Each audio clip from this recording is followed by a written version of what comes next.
Aniya na ang mga dagkong balita sa Balitang Bisdak karong Biyernes. Mga sigarilyo nga nasakmit sa Cebu, sulod sa duha ka tuig, gipang dugmok. Parte sa public market sa Minglanilla, nasunog. Kapin sa 3,000 ka mga bata nabakunahan sa unang tulo ka adlaw sa Measles Rubella Special Immunization Campaign sa Mandaue City. Ug usa ka eskwelahan sa Negros Oriental nagpahigayon og poster making contest gamit ang AI.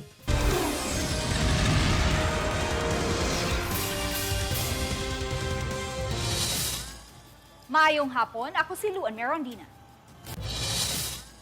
Gipangbungkag o gidugmok ang minilyong kantidad sa mga illicit nga sigarilyo nga nasakmit sa taga BIR. Lakip na ang mga machine sa paggama ning maong mga sigarilyo. Ang report ni Nico Sereno. Gipangunayan ni Department of Finance Secretary Frederick Go uban ang mga opisyales sa Bureau of Internal Revenue ug sa Bureau of Customs ang destruction sa mga iligal nga mga sigarilyo nga ilang nasakmit. Ubay-ubay nga mga kinahong sigarilyo ang ilang gipang pulpog o gihungit sa shredding machine. Lakip sab sa gipang guba ang mga cigarette production machines nga nasakmit sab sa taga BIR. Gipang bungkag ang mga makina aron dili na mapahimuslan kini. The legit dealers of cigarettes, mababa halos yung presyo nito. Kaya, and they are not paying any tax at all kung sakali mang ma-dispose ito through the local retailers. That there are machines that were also confiscated, they were used in the production of these items. Gawa sa mga kinahon nga sigarilyo, lakip sab sa nakumpiskar ang mga materyales paggama sa sigarilyo mismo. Sinakong tabako ug rolyo sa mga papel ug foil paggama sa mga sigarilyo. Gibana-ba ng 240 million pesos ang tax liabilities o kubrahunon unta sa maong mga butang nga nakumpiskar. Nga matud sa Department of Finance, mapunta-unta para sa mga programa sa gobyerno. Because this is like a cycle. You have to end the cycle. When you confiscate, when you arrest, you confiscate, you have to destroy to ensure that it doesn't find its way back into the system. That's why we decided to hold this event here. Kahinumduman sa miaging buwan, ubay-ubay nga mga container vans ang nasakmit usab sa NBI ug customs nga dunay sud nga mga illicit cigarettes nga imported. Wa pa kini giapil sa destruction nga gihimo sa DOF ug BIR kay nagpadayon pa ang pakisusi. Based on our own system, hindi naman siya accredited importer. And also, the documents that we found na nakalagay DTI, apparently it's also a falsified document. So technically, and we're not privy that it's already with the NBI, no? Uban ni Marlon Melgazo, Nico Sereno, Balitang Bisdak. Nasakmit sa mga operatiba sa PDEA 7 ang 9.69 million pesos nga balor sa gituoang shabu gikan sa gitumbok nga high-value target sa dakbayan sa Subo. Kini atol sa usa ka buy-bust operation nga gipahigayon sa mga operatiba sa Philippine Drug Enforcement Agency Regional Office 7 ug Cebu City Police Office Station 7 didto sa Sitio Lusimba, Barangay Pardo, Dakbayan sa Subo. Giila ni PDEA 7 Regional Director Joel Plaza ang nadakpang subject sa operasyon nga si alias John, 30 anyos, usa ka construction worker ug mulupyo sa maong dapit. Nasakmit atol sa operasyon ang 27 ka pakete sa gituoang shabu nga nagtimbang og 1,425 grams. Buy-bust money, usa ka cellular phone ug uban pang mga ebidensya.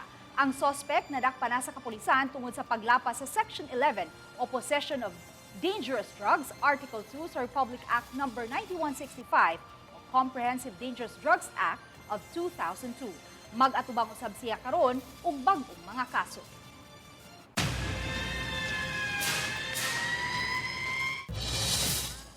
Naugdaw ang 40 ka mga stall sa public market sa lungsod sa Minglanilla atol sa pag-ulbo sa kayo alas 10 kaganihang buntag.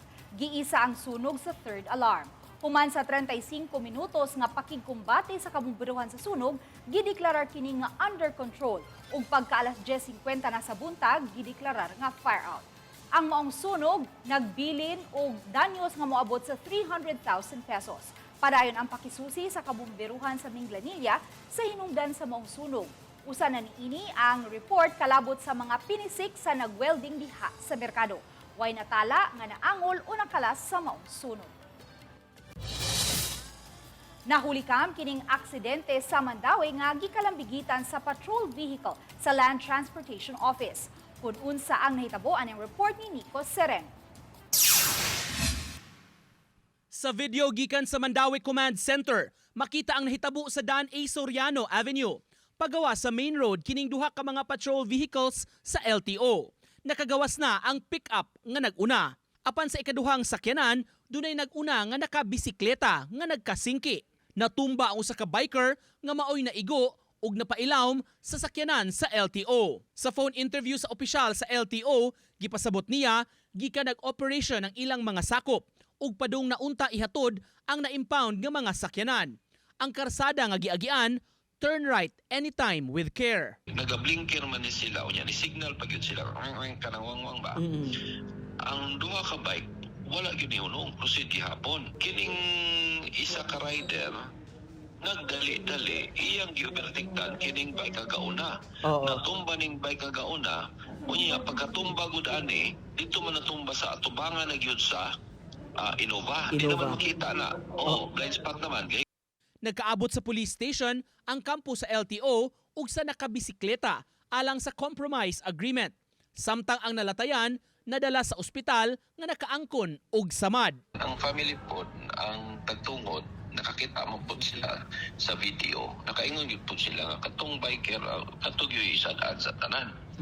So, maoto nga karon, akong giingon formalize lang tani ato ang kuan, ato ang gisabutan dire. So we will enter into a compromise agreement. Samtang sa press release sa LTO7 karong adlaw, gipahibaw nila may issue na sila og show cause order sa ilang driver aron mo report ug makapatin-aw sa iyang habig. Giparilibuhan sa iyang trabaho ang driver ug ang iyang lisensya gipailawom sa preventive suspension. Samtang nagpahigayon ug administrative investigation. Nico Sireno, Balitang Bisdak.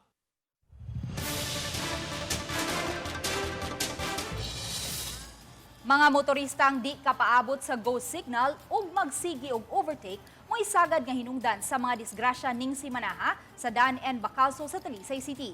Duha niini nahuli kam. Ang live report ni Femari Dumabo. Fem. Yes, Luan, may nila nga mga minor injuries ra ang naangkon sa mga dalambigit sa maong disgrasya. Kanunay ang pagmonitor nining mga sakop sa City Toda dinhi sa Talisay City Command Center din usa sa mga gibantayan niini ang mga malambigit sa disgrasya. Ug sa ilang talaan padayong nag-una nga rason sa disgrasya ang mga magbiting the red light o di kapaabot sa go signal ug ang mga magsigi og overtake. Sama nila niining nahitabo niadtong Lunes pasado alas 7 sa buntag dinhi sa Dan and Bacalso pa northbound. Kining duha ka mga motorsiklo ang niminor na sa ilang pagpadagan kay naka-warning sign na alang na sa stop signal.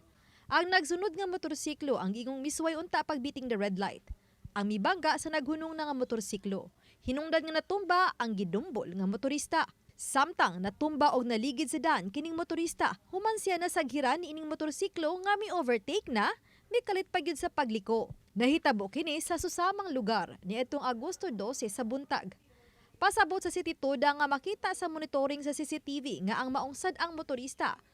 Ang nagsigi na kini pag-overtake hangtod nga nakadisgrasya. Yes, kanulayo na gid nato ang pag-pantay kadunay, labi na gid ang proper distance nato. Mao gyud sagad nga mahitabo kana bitaw masayop ang ilang pagtrakulo sa lugar hangtod nga magkaigo na inoon sila sa isig kasakyanan. Samtang gihold sa City Toda sud sa duha ka adlaw kining mga bike nining duha ka mga minor de edad nga siklista. Human nga hapit sila madisgrasya niadtong Sabado. Sa diha mipadayon gyud sila sa paglabang sa intersection bisan kun stop signal sa ilang bahin diha sa may Calmar Junction. Gipasabot ni tumulak nga dili exempted ang mga bisikleta sa pagsunod sa traffic rules. Gipatawag ang mga ginikanan sa duha. Nipakita dayon ang mga ginikanan. So ang usa sa mga ginikanan matod pa nila nga ilan na kuno ng gididan sa pagbisikleta sa gawas apan matod pa nga di jud kuno mapatuon nila magkawat-kawat kuno pagbisikleta. Unya ato lang gipahinumduman ang mga ginikanan nga kining maong violation sa kadalanan way gipili mabisikleta ka man reckless driving ang atong gi-issue sa mga bata.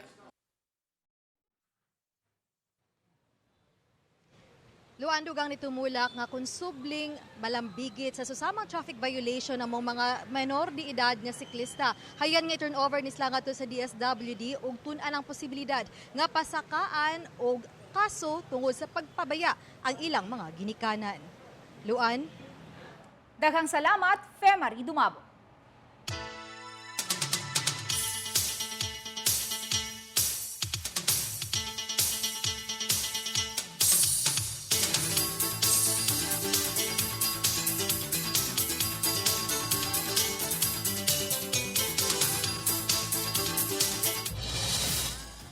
Mahapuso ato makita karon sa atong TV screens niining Friday afternoon ang traffic situation diha sa General Maximum Avenue, partikular na diha habig sa may Puente Osmeña.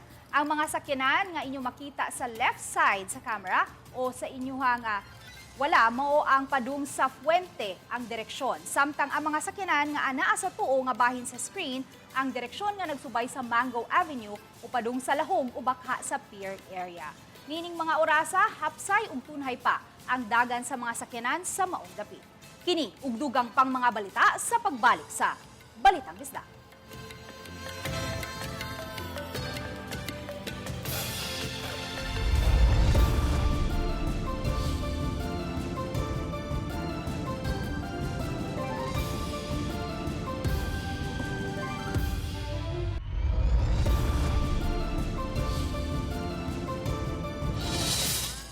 Subling na nawagan ang mga health officials sa mga ginikanan, pabakunahan ang inyong mga anak o ayaw pagtuo sa mga tabi-tabi kabahin sa bakuna. Giklaro nila, luwas ang measles rubella vaccine ug hagbay ra kining napamatud ang epektibo. Ang report ni Nico Sereno. Sukad malusad karong si Manaha, subsub ang pagsuroy sa mga vaccination teams sa lain-laing barangay sa Mandaue. Pag-administer sa measles rubella vaccine alang sa kabataan. Sa Mandaue, kapin sa 30,000 ang gitarget nga mabakunahan. Sa unang tulo ka adlaw, hangtod Agosto 12, kapin sa 3,100 ang nabakunahan. Apan may mga ginikanan sa kapin 500 ang mibalibad nga pabakunahan ang ilang mga anak. Ug kapin sa 400 sab ang mipa-defer una o dili una karon pabakunahan. Aminado ang City Health Office, hagit karon nila kay daghan ang nagpanagana sa bakuna. Ang ila yung rason is tungod sa nag-circulate online nga gihatagan ang bata kay kanang giterm nila og katay na sad mao ang ilang term. So amo na i-address na safe ang vaccine and backed by science and evidence. In fact, nakadawat na ilang mga anak. Nya suddenly ilang gi-refuse karon. So amo lang yung hangyo, palihog lang gyud, maminaw rata sa mga eksperto. Sa kabalaka sa uban nga dunay epekto ang bakuna, matud sa Mandaue City Health, walay grabing adverse effects nga na-report. Katurang mga mild rashes nga localized ra, meaning nara sa area kung asa injection site o pain sa injection site. Ang uban pod mild fever which is 1 episode lang. Katong pangutana nga katong mga severe allergic reaction wala tay reported so far. Samtang mipasidaan ang Bohol Provincial Health Office nga nakatampo ang sayop nga impormasyon sa social media sa ubos kaayo nga turnout sa measles rubella supplemental immunization activity sa lalawigan. Matud sa PHO, 7.4% lang sa target nga mga bata ang nabakunahan hangtod Agosto 13. Sa gibana-banang kapin sa 100,000 nga target beneficiaries, anaalang sa 6,000 ang nabakunahan. The vaccines are safe, effective, and karon they are available for free. Dili lang free, gida pag yun na nga kung mahimo pa lang moabot sa inyong mga tugkaran. I hope that you will be open-minded enough to listen to both sides and decide based on science, data, and fact rather than fear, anxiety, and wrong information. No? So kana na gyud ang mga appeal sa ato mga parents and the community. Naglakip sa campaign ang mga bata nga nag-edad ug 6 ka buwan hangtod sa 59 ka buwan. Nico Sereno, Balitang Bisdak. Nipahigayon og rebound hammer test ang mga structural engineers sa DPWH Cebu 6th Engineering District sa 4-story 12-classroom building sa Babagwan Elementary School aron masuta ang structural integrity sa naasoy edipisyo. Sukad niadtong Miyerkules, August 12, gipabakantihan o gikordon ang naasoy school building subay sa mando sa DepEd Lapu-Lapu City Schools Division Superintendent. Human nakasinati og pagtayog og vibration ang mga estudyante ug magtutudlo nga nag-okupar niini niadtong Miyerkules pasado alas 7 sa buntag bisan kun way linog. Ang naasoy school building napabarog niadtong 2017 ug na-turn over ngadto sa DepEd Lapu-Lapu City Division pagka 2018. Matod sa Information Officer sa DPWH Cebu 6th Engineering District, hayan sa Lunes, mapagawas na nila ang resulta sa gihimong rebound hammer test ug hayan masayran kung luwas pa bang gamiton ang naasoy school building. Gibilin og nakit-an sa usa ka kanal ang usa ka fetus. Dito kini sa sudlunong bahin sa Zone Sayote sa Barangay Paknaan, Mandaue City kaganihang buntag.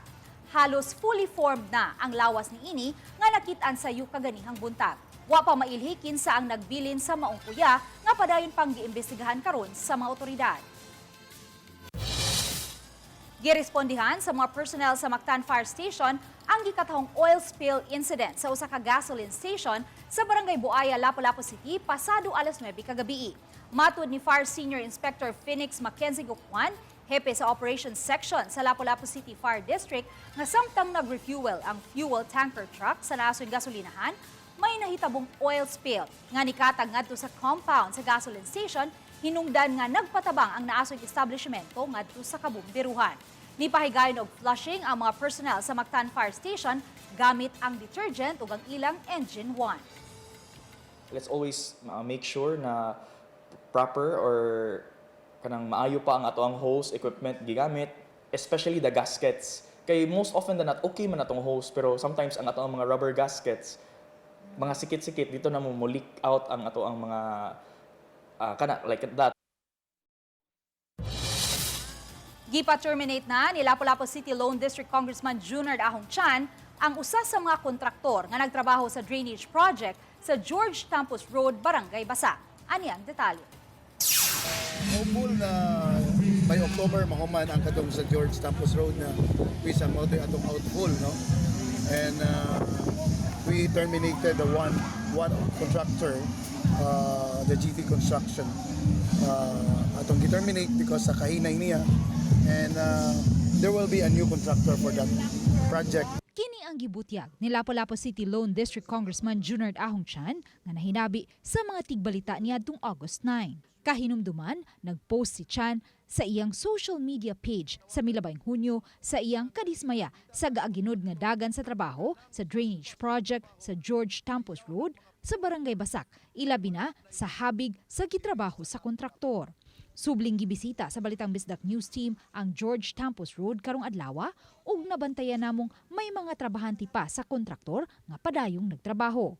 Wala ang ilang project engineer apan gikonpermar sa usa sa ilang mga trabahante nga gimanduan na sila sa taga DPWH Cebu 6th Engineering District nga tiwason na lang nila ang pagtrabaho sa nasugdanan nila og kaot. Ang gingon sa DPWH na sa Sir Clinton na ipatiwas na lang kutob didto.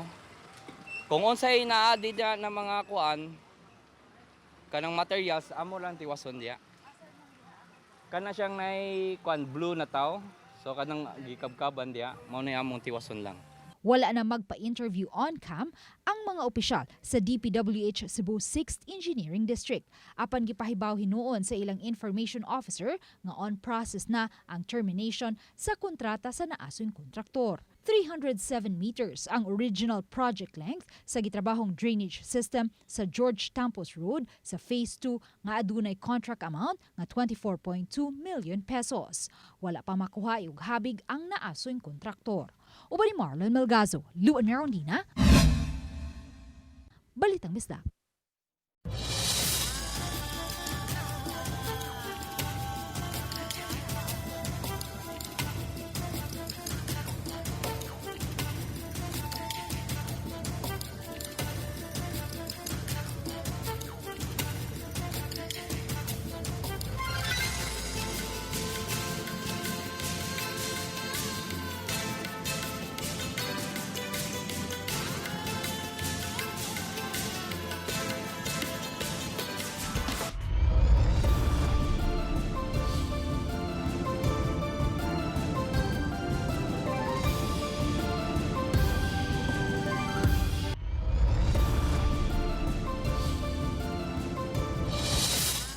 dump truck nga nasangit sa kable sa kuryente nga sunog nga hinungdan sa halapad nga brownout sa lungsod sa Bindoy sa Negros Oriental.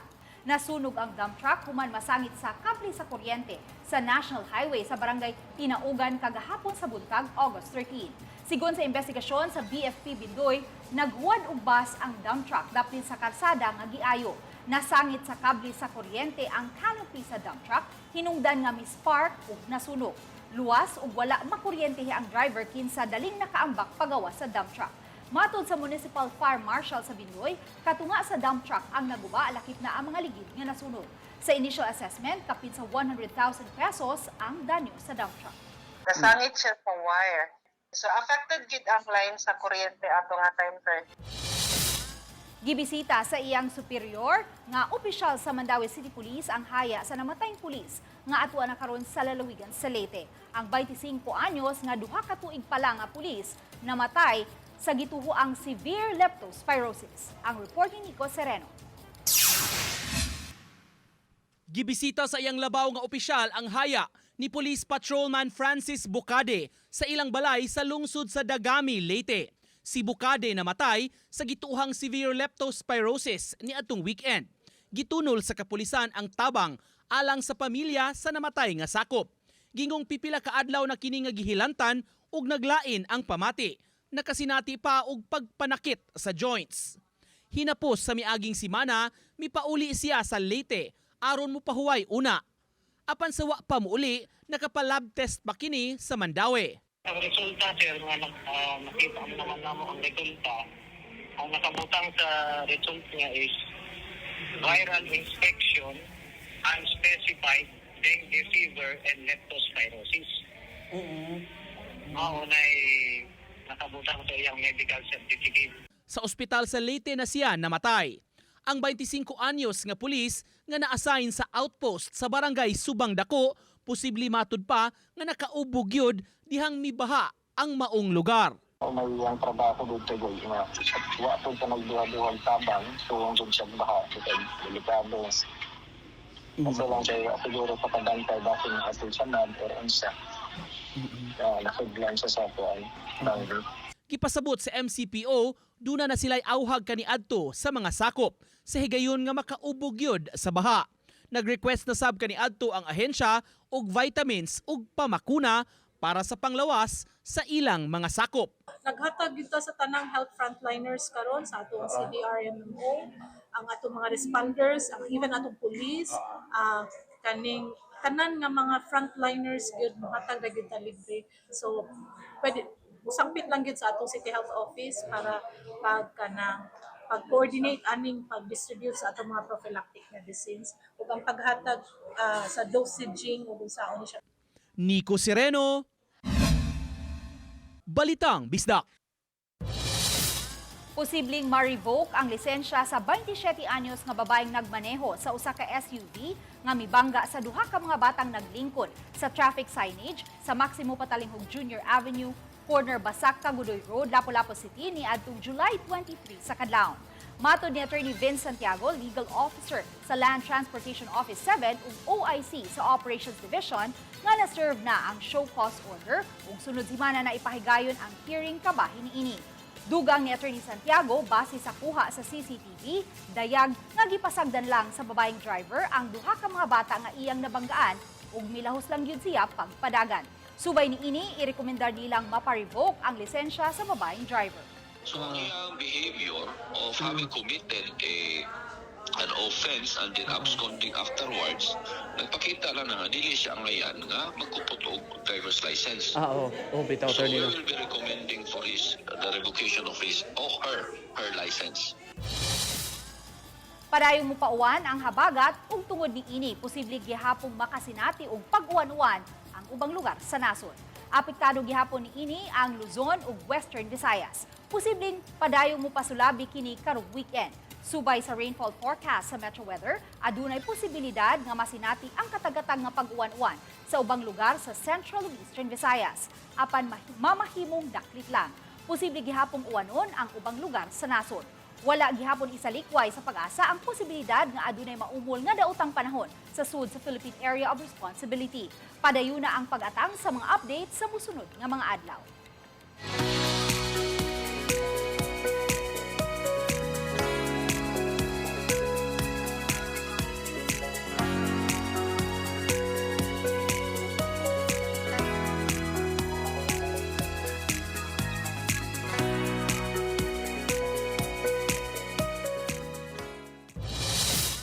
Sugod ug mga adlaw, August 15, makapahimos na sa 12 pesos per liter nga fuel discount ang mga operator o driver sa pampublikong jeep o UV Express ngadto sa mga piniling gasolinahan sa nasod. Ang mga kalipikadong benepisyaryo mamahimong maka-avail hangtod sa 150 liters o 1,800 pesos nga pagas matag semana. Giawhag sa LTFRB ang mga drivers ug operators nga moadto lang sa mga participating gas stations ug ipakita ang inyong driver's license ug ang plate number.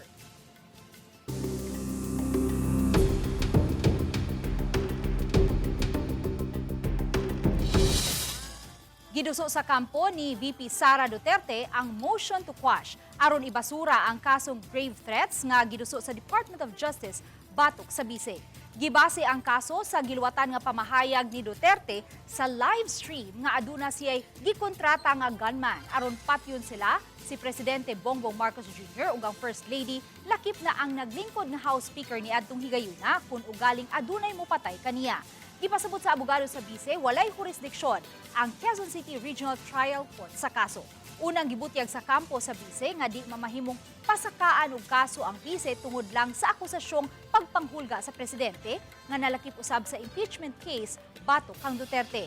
Apan supak niini si Prosecutor General Richard Anthony Padulyon. Subay niini nihatag og 5 ka adlaw ang korte aron makatubag sa gisumiter nga motion to quash si Duterte. Nipasaka og kasong grave threats ang DOJ batok sa Biceg apan gibasura niini ang rekomendasyon sa NBI nga mopasaka usab og kasong inciting to sedition. Subay niini nagtuo si Palace Press Officer Undersecretary Claire Castro nga kuwang pa ang gipagawas nga resolusyon sa DOJ. Makaagwanta ba kaha ang babae nga pirming kulatahon sa iyang bana? Kani ang nasinati sa kinabuhi ni Marie Chris nga pagadadon ni kapuso actress Lian Valentin isip battered wife sa magpakailanman. Sa episode karong Sabado, nangandoy si Marie Chris ug pamilya nga nagkahiusa og puno sa paghigugma. Hinungdan nga iyang gipakaslan si Tonyo nga pagadadon ni Juancho Trevino. Apan wa magdahom si Marie Chris nga makasinati siya og emotional ug physical abuse kang Tonyo. Makaikyas pa baka siya sa maong pag-antos? Kana ang atong atangan sa Battered Wife for Hire. Ugma, August 15, alas 8:15 sa gabi sa magpakailanman. Patay ang usa ka babay nga angkas human nalagpot ug nalatayan dihang nasaghiran sa light-duty truck sa may S. Osmeña Street, Barangay Mabolo, Syudad sa Subo, alas 9 kaganihang buntag Biyernes, August 14. Giila ang biktima sa alias nga Dub Heath, 28 anyos, taga Villa Sebastiana Street, Barangay Hagubiao, Mandaue City. Pasahero kini sa motorsiklo nga gimaneho ni alias Vino, 64 anyos, taga Sitio Dumbuan, Barangay Basak, Cebu City. Samtang gimaneho ni alias Joel, 47 anyos, ang light-duty truck na taga Sitio Sunrise, Barangay Tisa, Dakbayan sa Subo. Sa investigasyon sa Traffic Enforcement Unit sa Cebu City Police Office, ang motorsiklo ug sakyanan pareho nga nagbiyahe sa S. Osmeña Street diin anaa sila sa tunga nga lane ug padung sa usa ka mall. Ang motorsiklo naguna sa light-duty truck apan miliko ang motorsiklo pawa samtang nagpabilin sa iyang lane ang sakyanan. Apan samtang nagdagan, nasaghiran sa sakyanan ang wang bahin sa motorsiklo. Gumikan sa impact na labay ang angkas ug nalatayan kini sa likod nga ligid sa sakyanan. Nadapa sa tambalanan ang biktima apan gideklarar nga dead on arrival. Gikustudiya ang driver sa kapulisan samtang giandam ang tukmang kaso nga ipasaka batok kaniya. Paghangop sa mga kalambuan sa teknolohiya apan gipreserbar gihapon ang pinulungan nato mga Pilipino. Kini ang gibuhat sa mga estudyante ni ining usa ka eskwelahan sa Negros Oriental sa paghimo nila og posters alang sa buwan ng wika. Arong tan-aw sa report ni Orchids Lapingkaw. Ready na ba ang inyong imagination? Kaysa Anselma E. Gonzalez National High School, gipakusog ang creativity sa mga estudyante pinaagi sa usa ka AI poster making contest isip kabahin sa selebrasyon sa buwan ng wika. Ang tema, Wikang Filipino at AI, kasangkapan sa pananaliksik at tulay sa yaman ng impormasyon. It is accorded sa DepEd Memo sa Division of Negros Oriental number 0731 series of 2026. So, ang nasa memo, we are going to conduct a poster making contest using AI and ChatGPT. Dinhi, dili lang basta paghimo og nindot nga poster ang challenge. Kinahanglan nga creative, meaningful ug adunay mensahe. Gamit ang AI, isip kauban silang pagkamamugnaon, ang mga estudyante gihatagan og gigayon nga ipakita kung unsaon paghiusa ang teknolohiya ug pinulungan sa paghimo sa bagong pamaagi sa pagpahayag sa ilang mga ideya. Sa amo nga site sa eskwelahan, nami guidelines nga gihatag. And of course, ma-make sure gyapon namo nga na creativity. Ang kaning program for this year is anchored with DepEd order. Muna kami knowing na daghang mga bashers online, no? Wala jud mi ga-expect kay na layo kayo mong eskwelahan, but no, sa kalitra jud siya, daghan kayong mga comments, reactions. Most of the comments are negative, no? Pero wala na jud mi nakuyawan kay ang tanan nga activities naka-anchored man siya sa DepEd order. Nakuha sa grade 12 ang unang pwesto, samtang ikaduhang pwesto ang grade 11 ug ikatulo ang grade 7 nga gipasidunggan usab og Madla Choice Award. Ug syempre, dili pud pasabot nga AI na ang paghimo sa tanan. Kaysa luyo sa matag prompt, matag design ug matag colorful nga ideya, anaa gihapon ang utok, talento o creativity sa mga estudyante. Kinsa may niingon nga ang buwan ng wika kay puro ra tradisyonal. Dinhi, Filipino na, AI pa. Usa kini kapaagi sa pagpakita nga samtang nagpreserbar kita sa atong pinulungan o kultura, mahimo usab nato kini uban sa bagong teknolohiya. Kaysa kalibutan nga puno sa impormasyon, importante nga kabalo kita nga dili lamang mangita og impormasyon, kun dili kabalo usab kita unsaon kini pagamit sa husto ug responsable nga paagi. Bago na panggod ni siya ang AI, so for this year, no, at we let us celebrate buwan ng wika using AI in a creative way. Pinulungan, teknolohiya o creativity. Tulo ka butang, usa ka tumong, ang pagkatuon nga mas creative, mas meaningful ug mas andam sa kaugmaon. Ako si Orchid Silapingkaw, Balitang Bisdak. Ug mao kadto ang labing dako ug nagunang balita sa Central Eastern Visayas. Daghang salamat mga kapuso. Ako si Luan Merondina. Kami ang GMA Regional TV Balitang Bisdak. Maayong hapon ug happy weekend mga kapuso.